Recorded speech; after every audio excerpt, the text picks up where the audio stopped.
बेटा बिस्मिल्लाहिर्रहमानिर्रहीम। बेटा ये जो सवाल है बेसिकली इसमें रेशियोज दिए हुए मिसिंग फिगर फाइंड करनी है। वो ये कहना चाह रहा है कि आपको इनकम स्टेटमेंट बनानी है, आपको इनकम स्टेटमेंट बनानी है, इनकम स्टेटमेंट, और ये जो डेटा दिया है इससे बनानी है। मतलब ग्रॉस प्रॉफिट मार्जिन इसने आपको दिया है, वो आपके इनकम स्टेटमेंट में काम आएगा। प्रॉफिट मार्जिन दिया है, इनकम स्टेटमेंट में काम आएगा। कॉस्ट ऑफ सेल्स दिया है, इनकम स्टेटमेंट में काम आएगा। क्लोजिंग इन्वेंट्री दी है, इनकम स्टेटमेंट में काम आएगा। और क्या दिया हुआ है, ये सारी डिटेल है। आपको इनकम स्टेटमेंट बनानी है। सर इनकम स्टेटमेंट बनानी है तो किससे स्टार्ट करेंगे? स्टार्ट करेंगे सेल से, फिर लिखेंगे परचेजेस, क्लोजिंग इन्वेंट्री, ये सारी चीजें लिखनी है आपने। तो सर कैसे होगा? ट्राई करें, हिम्मत करें, हो सकता है। आप सेल से स्टार्ट करें। एक मिनट,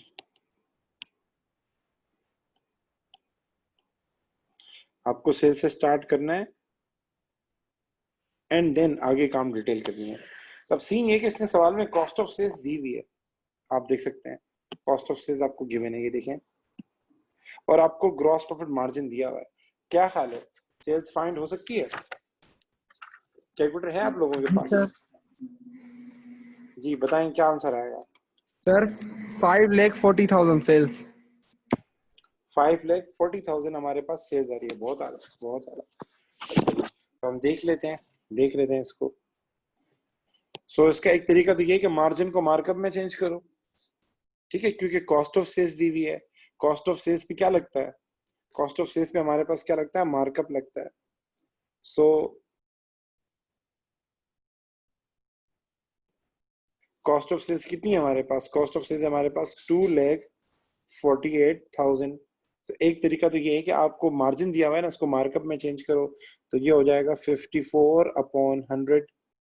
और मार्कअप मार्जिन दिया हुआ है तो ये क्या हो जाएगा? माइनस हो जाएगा। तो 54/100 माइनस 54 कितना आ जाएगा बेटा? 54/46। इसको मल्टीप्लाई करो इसके साथ, इसको आप इसके साथ मल्टीप्लाई करो तो आपके पास क्या आ जाएगा? ग्रॉस प्रॉफिट आ जाएगा। बताएं कितना है ग्रॉस प्रॉफिट?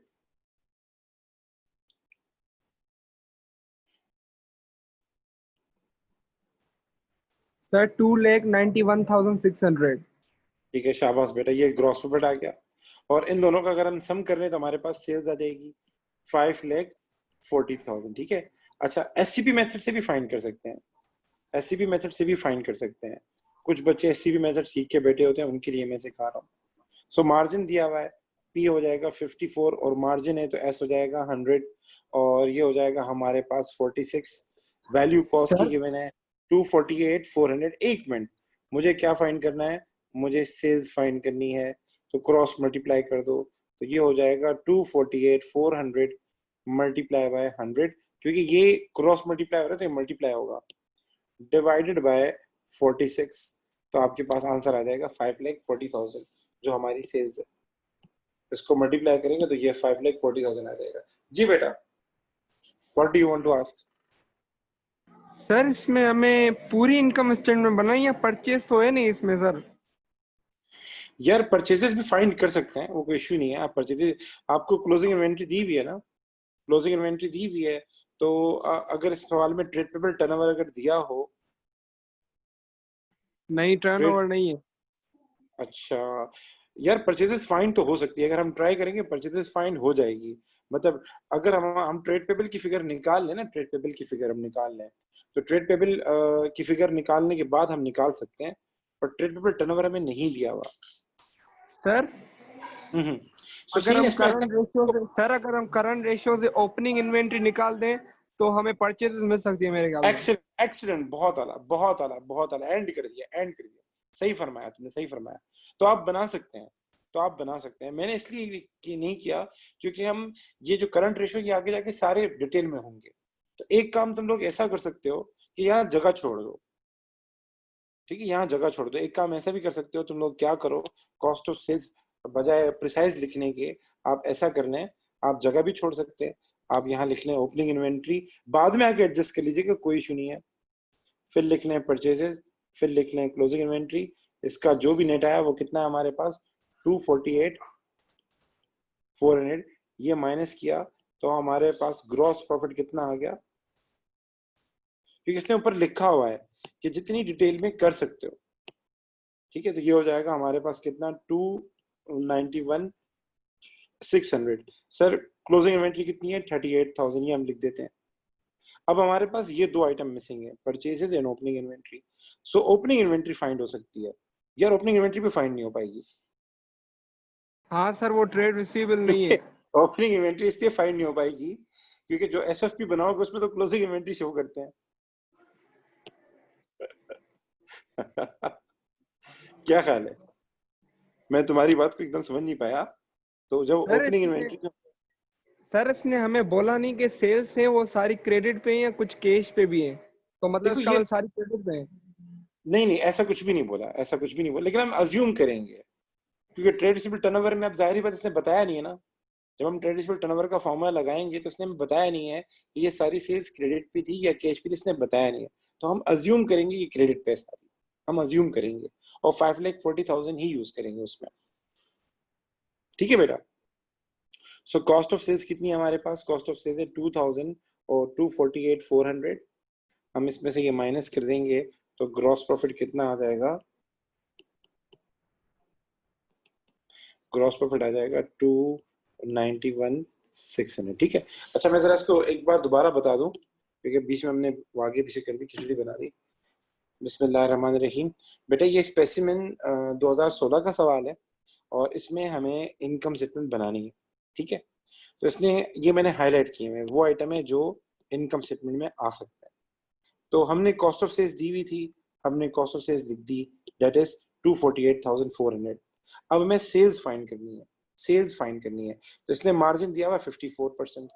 तो कॉस्ट ऑफ सेल्स पे तो मार्कअप लगता है, तो आप मार्कअप लगा के ग्रॉस प्रॉफिट फाइंड कर सकते हैं। तो मैंने यही किया, मैंने इसको पहले फ्रैक्शन में लिखा 54/100 और ये मार्जिन है, आखिर में क्या आ रहा है n, तो ये माइनस हो जाएगा। तो 54 जो डिनोमिनेटर है वो न्यूमरेटर से माइनस हो जाएगा, तो ये हो जाएगा 54/46। इसको हम क्या करेंगे, इसके साथ मल्टीप्लाई करेंगे तो आपके पास क्या आ जाएगा, ग्रॉस प्रॉफिट आ जाएगा। एक तरीका तो ये, और इन दोनों का सम करेंगे तो आपके पास क्या आ जाएगी, सेल्स आ जाएगी। दूसरा मैंने लगाया SCP method, sales cost profit method. तो कितनी परसेंटेज है प्रॉफिट की, 54, और मार्जिन दिया हुआ है तो मतलब सेल्स क्या हो जाएगा 100। इन दोनों का डिफरेंस आ जाएगा कॉस्ट, वो कितनी है 46, और वैल्यू आपको कॉस्ट की गिवन है तो मैंने कॉस्ट के आगे लिखा 248,400। सेल्स हमें फाइंड करनी है, तो ये दोनों क्या हो जाएंगे, क्रॉस मल्टीप्लाई। तो ये हमारे पास हो जाएगा मल्टीप्लाई। तो मैंने क्या किया 248,400, इसको मल्टीप्लाई किया 100 से, और ये क्या हो जाएगा, डिवाइड हो जाएगा। तो इसको जब आप मल्टीप्लाई करेंगे तो आपके पास ये सेल्स वैल्यू आ जाएगी डायरेक्टली। ठीक है, यहां तक मेरे साथ है। अच्छा इसमें सर आपने कॉस्ट ऑफ सेल्स डिटेल में नहीं निकाली, तो मतलब मसला ये है कि क्लोजिंग इन्वेंट्री तो यहाँ दी हुई है, मसला है कि ओपनिंग इन्वेंट्री मिसिंग है। ओपनिंग इन्वेंट्री को फाइंड एवरेज इन्वेंट्री से हम कर सकते हैं। तो अगर उसने हमें वो दिया होता, नाम भूल गया कौन सा, इन्वेंट्री टर्नओवर दिया होता या रेट ऑफ इन्वेंट्री टर्नओवर दिया होता तो उसमें हम ओपनिंग इन्वेंट्री फाइंड कर सकते थे अगर दिया होता। तो उसने वो नहीं दिया, तो उसके अलावा और कोई तरीका नहीं है ओपनिंग इन्वेंट्री फाइंड करने का हमारे पास। ठीक है, यहाँ तक मेरे साथ है बेटा। सर मुझे आपसे एक और चीज पूछनी थी यहीं पे। जी पूछें। सर देखिए, जब सर हम ट्रेड रिसीवेबल जो होता है टर्नओवर वो डेज में निकालते हैं, वो हम राउंड ऑफ करके निकालते हैं। अगर हमें ये फिगर पहले से राउंड ऑफ करके दी हुई हो तो हमें कैसे पता चलेगा कि ये ट्रेड रिसीवेबल कितना है? वो तो फिर पॉइंट में आएगा ना, उसका आंसर दो। देखें हो सकता है ये जो आपको 40 डेज दिया हुआ है, हो सकता है वो जो आपको 40 डेज उसने दिया हुआ है actual answer he 40 days, round of किया ही नहीं उसने। वो तो हम राउंड ऑफ करते हैं ना पेपर में। अब इसने जो हमें 40 डेज यहाँ दिया हुआ है, हम अज्यूम करेंगे उसके पास ओरिजिनली 40 डेज था आंसर, उसने राउंड ऑफ नहीं किया था। तुम्हारा पॉइंट बहुत अच्छा है कि सर उसने जो ऊपर 40 डेज लिखा हुआ है एक्चुअल में हो सकता है कि ये 39.1 हो। ठीक है, और तो अगर ये 39.1 था तो उसका मतलब फिर ट्रेडिशनल की फिगर तो दूसरी हो जाएगी। सो एग्जामिनर कहता है जो इन्फॉर्मेशन गिवन है उसको करेक्ट कंसीडर करके काम किया करो, जो इन्फॉर्मेशन आपको गिवन है उसको करेक्ट कंसीडर करके काम किया करो। आपको 40 डेज को रख के ही आंसर निकालना होगा, कुछ भी होता है, दैट्स इट। तो सर फिर मेरा ट्रेड रिसीवेबल पॉइंट में आ रहा है। पॉइंट में आ रहा है, राउंड ऑफ करो उसको, पॉइंट में आ रहा है तो राउंड ऑफ करो उसको फिर तो। होगा 59,178.08 सर। हाँ 59,178 आ रहा है वैसे, 59,178 आ रहा है। ठीक है सर, मैथमेटिकली राउंड ऑफ करो, 5 से ऊपर है तो 18 करो, 5 से कम है तो ड्रॉप कर ठीक दो। है, ठीक है। ठीक है। अच्छा जी, एक्सपेंसेस फाइंड करने हैं सर। एक्सपेंसेस कैसे फाइंड करेंगे? अब एक्सपेंसेस फाइंड करने के लिए उसने दिया हुआ है प्रॉफिट मार्जिन। प्रॉफिट मार्जिन किस पे लगता है? सेल्स पे लगता है। तो 5,40,000 के ऊपर 18% लगा लो, तुम्हारे पास आ जाएगा प्रॉफिट, वो आ जाएगा, प्रॉफिट फॉर द ईयर आ जाएगा। कैलकुलेटर अगर सामने हो, जरा बताओ कितना आया profit for the year? Sir 97,200। 97,200। Sir ये कैसे आया 97,200? हमने जो है, ये जो हमारे पास दिया हुआ था, नाम भूल गया, 18% प्रॉफिट मार्जिन, वो हमने 5,40,000 पे लगाया, हमारे पास आ गया प्रॉफिट। और इन दोनों का जो डिफरेंस है, इन दोनों का जो डिफरेंस है, वो हमारे पास क्या हो जाएगा? एक्सपेंस हो जाएगा। बताओ कितना आया? 291,600 माइनस 97,200। सर 1,94,400। 1,94,400। 400। शाबाश बेटा। यहाँ तक कहानी समझ में आ गई तुम्हें? ये इनकम स्टेटमेंट थी। मुंतहा बेटा, आर यू देयर? जी सर। ओके बेटा, चलिए जी, ओके जी, चलिए जी, ये कहानी समझ में आ गई? इसमें कोई इशू? No sir. अच्छा, अब बनानी है आपको एसओएफपी बनानी है। सर एसओएफपी कैसे बनाएंगे? तो जिस तरह आप लोग बनाते हैं, आप लोग asset minus liability is equal to capital करते हैं ना, वैसे ही हमें बनानी है। Asset minus liability is equal to, oh sorry, asset ऊपर लिखें, सबसे पहले लिखें non current asset, sorry sorry, सबसे पहले हम लिखेंगे नॉन करंट एसेट। ठीक है, अच्छा जी, नॉन करंट एसेट लिख लेते हैं। उसके बाद हम लिखेंगे current asset.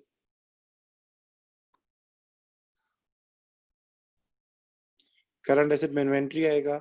Sir inventory given है, इन्वेंट्री कितनी गिवन है? इन्वेंट्री इसने दी हुई है हमें, आई थिंक सो 38,000। मैं लिख देता हूँ 38,000।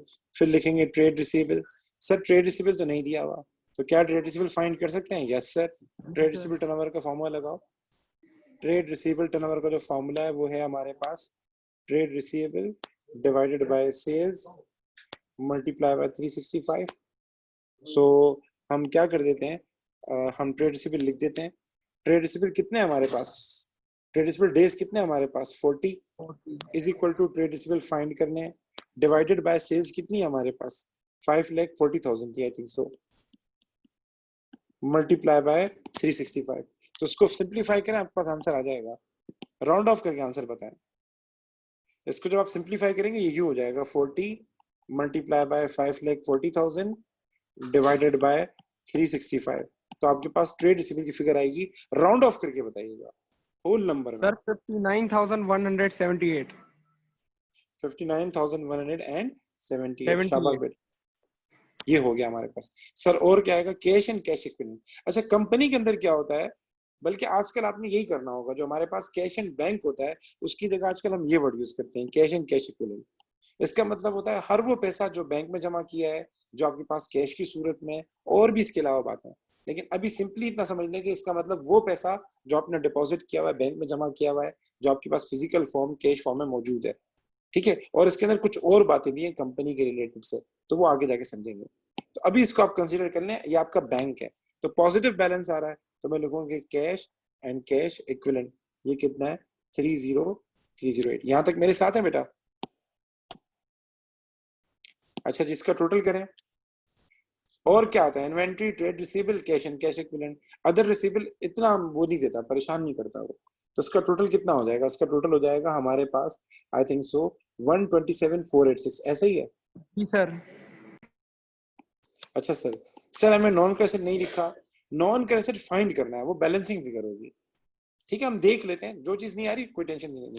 आगे चलते हैं सर, आगे हमारे पास क्या आएगा? आगे हमारे पास आएगा कैपिटल। ठीक है, अब सीन ये कि जो हम रॉस का फॉर्मूला यूज करते हैं, रॉस, ये जहन में बिठा लो। रॉस पे हम क्या कौन सा कैपिटल लिखते हैं, क्लोजिंग या ओपनिंग? मैंने क्लोजिंग। बताया क्लोजिंग लिखते हैं। ठीक है, तो वैसे हम जब एसएफपी बनाते हैं हम लिखते हैं ओपनिंग कैपिटल, फिर प्रॉफिट ऐड करते हैं, फिर ड्राइंग माइनस करते हैं, तो जो आंसर आता है उसको हम कहते हैं क्लोजिंग कैपिटल। हम लिखते नहीं है वैसे, अगर आपको याद हो, हम ओपनिंग कैपिटल लिखते हैं, उसमें प्रॉफिट ऐड करते हैं, फिर उसमें से ड्राइंग माइनस करते हैं, तो ये जो आंसर आता है उसको हम क्या कहते हैं, क्लोजिंग कैपिटल। रॉस में ये यूज होता है ये, तो इसने हमें रॉस दिया हुआ है, हम रॉस के जरिए मालूम करेंगे हमारा क्लोजिंग कैपिटल कितना है, वही हम यहाँ लिखेंगे। मतलब तोड़ करके नहीं बताएंगे कि प्रॉफिट इतना था, ओपनिंग कैपिटल इतना था, ड्राइंग इतनी थी, जरूरी नहीं है। तोड़ सकते हैं, अगर आप चाहें कर सकते हैं। अच्छा जी, आ जाए सर, रॉस का फॉर्मूला अप्लाई करते हैं। रॉस इज इक्वल टू, अब सवाल में प्रॉफिट दिया हुआ है, divided by capital employed multiply by क्या नाम है 100, ये फॉर्मूला है, ठीक है। अच्छा जी, प्रॉफिट बिफोर इंटरेस्ट आता है, इंटरेस्ट इसने दिया नहीं है, लोन के आगे इंटरेस्ट लगा नहीं है, तो इसका मतलब इंटरेस्ट फ्री लोन है। इंटरेस्ट फ्री लोन है तो आप प्रॉफिट में इंटरेस्ट हम ऐड करते हैं, तो इंटरेस्ट है नहीं, कहां से ऐड करें। सो रॉस कितना है हमारे पास 5.4%। प्रॉफिट कितना था, if I am not wrong 97,200। Sir इसमें इंटरेस्ट आप ऐड क्या कर देते, तो यहाँ इंटरेस्ट फ्री लोन है, इसने कोई रेट दिया ही नहीं यहाँ पे। नीचे क्या आता है, कैपिटल एम्प्लॉयड आता है, सो हम यहाँ लिखेंगे कैपिटल प्लस लोन, लोन कितना था 1 मिलियन मल्टीप्लाई बाय 100। तो इसको आप सिंप्लीफाई करें तो ये कुछ इस तरह हो जाएगा, मैं आपको लिख के बताता हूँ। ये हो जाएगा ये जो 5.4% है, 100 इससे डिवाइड हो जाएगा, तो ये हो जाएगा 0.054, ठीक है। एंड क्या नाम है, सॉरी, ये वहां चला जाएगा आपके पास, तो ये हो जाएगा, यानी इसको हम यहाँ लेके चले जाएंगे, तो ये हो जाएगा 97,200 divided by 0.054 is equal to capital plus 1 million. बताएं कितना हो जाएगा ये, 97,200 डिवाइड बाय 0.054 कितना आ जाएगा। मैं बेसिकली मैंने ये किया है, मैं इस ये पूरे होगा को यहाँ लेकर आ गया हूँ और इसको मैं यहाँ लेकर आ गया हूँ सिंप्लीफाई करने के लिए। बताएं कितना हो गया ये 18 लाख जी, sir, 18 18 lakh. Lakh 18 lakh, okay okay okay okay okay, 18 lakh लिख देते हैं, is equal to capital plus 1 million. तो कैपिटल कितना हो जाएगा सर, कैपिटल हो जाएगा हमारे पास, ये देखें, ये 18 लाख है आपके पास और ये 1 मिलियन है, ये 1 मिलियन वहां जाके माइनस हो जाएगा, तो इट मींस हमारा कैपिटल कितना हो जाएगा, हमारा कैपिटल हो जाएगा अराउंड कोई 8 लाख रुपए का हमारा कैपिटल हो जाएगा। ये क्लोजिंग कैपिटल है। आप चाहे तो ओपनिंग कैपिटल भी शो कर सकते हैं, आप रिवर्स में जाके प्रॉफिट इसके साथ एडजस्ट कर दें, ओपनिंग कैपिटल भी आ जाएगा। लेकिन सिंप्लीफाई, सिंपल काम करें, परेशान नहीं करें अपने आप को, जो फॉर्मूले से है वो लिख लें, खामखा एफिशिएंसी मत दिखाएं। यहां तक मेरे साथ हैं मुंतहा बेटा, एनी इशू? No sir. अच्छा, ये थोड़ा रफ वर्क में अजीब किस्म का कर रहा हूँ, मैं कोशिश करता हूँ आगे सेट करूँ। अच्छा जी, ये कैपिटल भी हो गया सर। सर आपने ओपनिंग कैपिटल नहीं लिखा, प्रॉफिट ऐड नहीं किया, तो मैंने आपको बता दिया ये क्लोजिंग कैपिटल होता है, मतलब ओपनिंग कैपिटल प्लस प्रॉफिट करके आता है, तो जरूरत नहीं है। अब आगे चलते हैं, आगे क्या आएगा सर हमारे पास, नॉन करंट लाइबिलिटी, उसमें क्या आएगा आपके पास, उसमें लोन आएगा। सो लोन कितना है, सवाल में दिया हुआ है, वो कितना है 1 मिलियन। सर इसके बाद क्या आएगा, इसके बाद हमारे पास आएगा करंट लाइबिलिटी आएगा। सर करंट लाइबिलिटी में क्या आएगा हमारे पास, नॉर्मली हमारे पास होता है ट्रेड पेबल, बैंक ओवरड्राफ्ट तो है नहीं क्योंकि बैंक का बैलेंस पॉजिटिव है। सर ट्रेड पेबल कैसे फाइंड करें, तो कोई फॉर्मूला ऐसा है जिसमें current asset and current liability दोनों आते हो? Sir current ratio. Current ratio, शाबाश। तो करंट रेशियो का फॉर्मूला अप्लाई करें आप,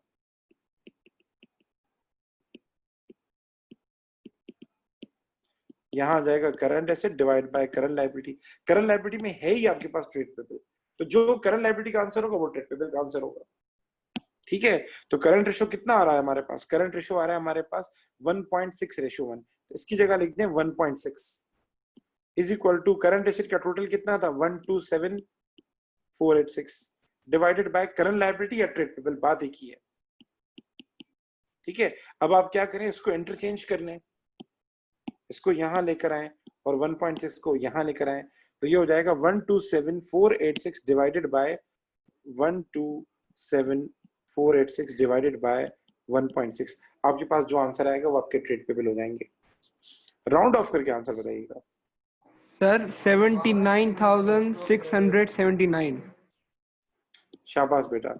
अब इसका टोटल कर लेते हैं, कैपिटल, लोन और इन तीनों का टोटल कर लेते हैं ताकि हमारे पास यहाँ का टोटल भी आ जाए, क्योंकि ये टोटल सेम होता है। अगर आपको पता हो एसओएफपी में जो एसेट का टोटल आता है और जो कैपिटल प्लस लायबिलिटी का टोटल आता है वो सेम होता है हमेशा।